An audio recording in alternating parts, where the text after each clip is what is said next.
उसको लेके? देखिए ऐसा है, ये जो सिक्योरिटी रिव्यू और असेसमेंट रहती है हमारे एंटी सोशल एलिमेंट्स को लेकर के, सुरक्षा सेफ्टी के लिहाज से, सिक्योरिटी के लिहाज से, तो कंटिन्यूस रिव्यूज़ डीसीज़ अपने अपने लेवल पर करते हैं। तो आपने देखा होगा कि कुपवाड़ा में, शोपियां में, कुलगाम में, जहाँ जहाँ पर उनको असेसमेंट वैसी थी, तो उस हिसाब से डीसीज़ ने वैसे प्रोहिबिटरी ऑर्डर्स इशू किए हैं।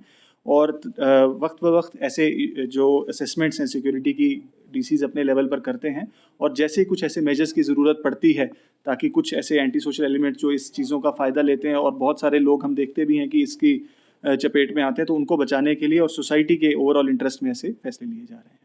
Thank you sir. देखिए कि जैसा आपने बताया, मेट्रोलॉजिकल डिपार्टमेंट की वेदर एडवाइजरी है और वाइडली उसको सर्कुलेट भी किया गया है लोगों तक डाउन द लाइन, कि आज शाम से लेकर कल तक हमें काफ़ी कॉशियस रहने की ज़रूरत है।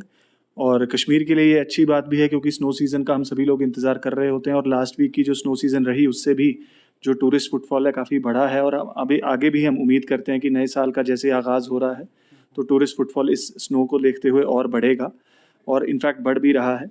और साथ ही साथ जो आपने पूछा कि वेदर एडवाइजरीज़ को देखते हुए जो हमारी प्रिपेयर्डनेस रहती है, उसके ऊपर हम लगातार काम करते रहते हैं। पिछले कुछ दिनों में ऑनरेबल सीएम साहब ने भी इस मुद्दे को रिव्यू किया है, जिसमें सभी डिपार्टमेंट्स ने अपनी प्रिपेयर्डनेस के बारे में बताया। मैं डिवीजन लेवल की बात करूं तो हमारा जो integrated command and control centre है वो काम करता है 24 घंटे, और जितने भी हमारे हेल्पलाइन नंबर्स हैं वो वाइडली सर्कुलेटेड हैं, और पब्लिक की जितनी भी कॉल्स आती हैं उनको तुरंत रिस्पॉन्ड किया जाता है। उसके अलावा डिस्ट्रिक्ट लेवल पर भी सभी डिप्टी कमिश्नर्स ने अपने अपने कंट्रोल रूम्स बनाए हैं, और उनको भी 24/7 मैन किया जा रहा है। स्नो क्लियरेंस के लिहाज से जितनी भी एग्जीक्यूटिंग एजेंसीज हैं, चाहे वो मैकेनिकल इंजीनियरिंग डिपार्टमेंट है, पीडब्ल्यूडी है, बीकन है, नेशनल हाईवेज हैं, पीएमजीएसवाई है, श्रीनगर म्यूनसिपल कॉर्पोरेशन है, जितनी भी अर्बन लोकल बॉडीज़ हैं, उन सभी ने अपनी मशीनरी को एक्टिवेट किया है, प्री पोजीशन किया गया है कि तुरंत स्नो क्लियरेंस किया जा सके जैसे ही कुछ लोगों को ट्रांसपोर्ट की या डिस्रप्शन महसूस होती है। उसके अलावा पावर के लिहाज से, पावर के लिए भी जो फीडर्स हैं उनको भी रेक्टिफाई करने के लिए मशीनरी, मैन एंड मशीनरी को इन प्लेस किया गया है, और डीटीज़ को भी बफर स्टॉक मेंटेन किया गया है।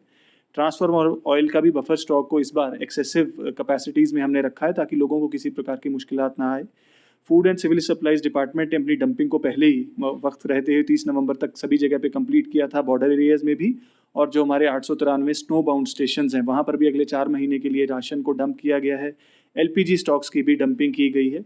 और हेल्थ डिपार्टमेंट ने भी अपनी जो जितनी भी हमारे इंस्टीट्यूशंस हैं उनके अंदर जो हीटिंग अरेंजमेंट्स और जो मेडिसिन हमारे difficult hard to reach areas में अवेलेबल करानी होती हैं, उनको अवेलेबल कराया गया है। और वल्नरेबल पेशेंट्स, हमारी प्रेग्नेंट लेडीज़, उन सभी की मैपिंग करके उनको भी सेफ जोन्स में शिफ्ट करने की हिदायत दी गई है, और टाइम टू टाइम किया भी जा रहा है। तो ओवरऑल सारे अरेंजमेंट्स इन प्लेस सर, हम देख रहे हैं कि मुख्तलिफ डिस्ट्रिक्ट्स